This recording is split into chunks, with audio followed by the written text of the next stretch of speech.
Senator Tom Udall of New Mexico was the first to echo Senator Warren a few minutes into his formal remarks on the floor just after 9 o'clock this morning, and he joins us now from Capitol Hill. Good to see you, Senator. Good to see you. Great to be with you. Thank you, sir. All right, I want to ask you, Majority Leader Mitch McConnell invoked Rule 19. It's a rule that's on the books so that other senators will not impugn senators on the Senate floor. And that's why Elizabeth Warren is now not able to speak in regards to this particular confirmation. Yet back in July of 2015, Senator Ted Cruz of Texas called Mitch McConnell a liar on the floor of the Senate. Rule 19 was not invoked then. Was the Majority Leader's use of the rule appropriate in this case? I think this was selective enforcement. I don't think it was very smart to do this. And I hope what we're seeing now is not these Trump tactics of being against dissent and debate now applying to the Senate. And you know, this was a letter by a renowned civil rights leader's wife, Coretta Scott King. Martin Luther King was an icon to everybody on civil rights, and they had something to say about the performance of his duties as United States Attorney. This is working within the U.S. Justice Department, which Jeff Sessions would go to. So I think it's very relevant to the debate. The tradition in the Senate is you bring in things that are a part of the debate and let the public see and have them be explained and debated about. And so it was very unfortunate about the selective enforcement. My understanding also is the same letter was read in the Senate Judiciary Committee when Sessions was up for a hearing. So very selective enforcement here.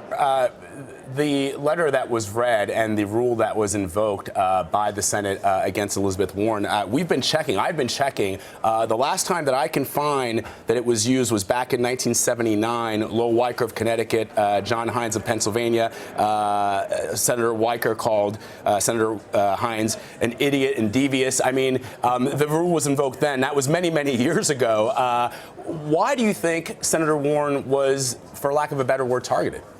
Well, I think that she gets their blood boiling over on the Republican side, and I think that's probably why the selective enforcement. But I think the important thing here is that we give Senator Sessions a thorough review. We have a robust debate, and at 7 o'clock this evening we'll have a vote. And that's my intent, and that's what we're sticking to here. But it doesn't seem, sir, that when you took a look at the math, to be honest, that Senator Sessions will have any sort of issues going forward. So what do you do when he becomes Attorney General? How does Congress fight back when you and your party believe that there could be potential action that you won't agree with in the future? Well, I think the important thing is as we move along, just like with President Trump, if there are things that happen we believe are illegal, like the Muslim ban, or actions are taken at the Attorney General's office we believe are illegal, we stand up to them. We fight.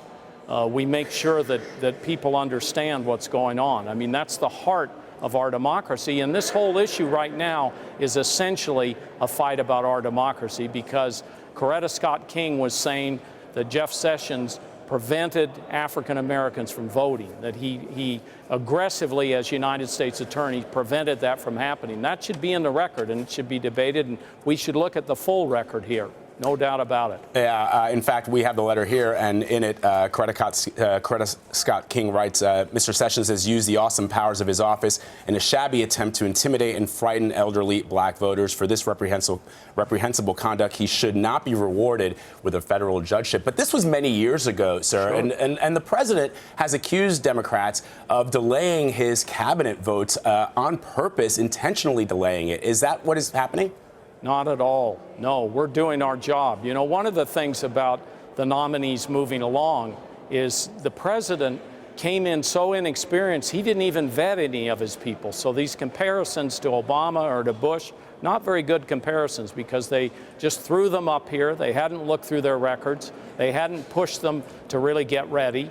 And so we're doing the lion's share of the work right now, and we're not going to back off from that. We're going to stand tough. We're going to ask tough questions. We're going to do all the debate, and that's the way this government works. They're the executive branch. We're the legislative branch. Our job is to do advice and consent and then take a vote, and that's what we're doing. All right, Senator Tom Udall, thank you for your time, sir. We appreciate it. Real pleasure. Thank you, sir. Thank you.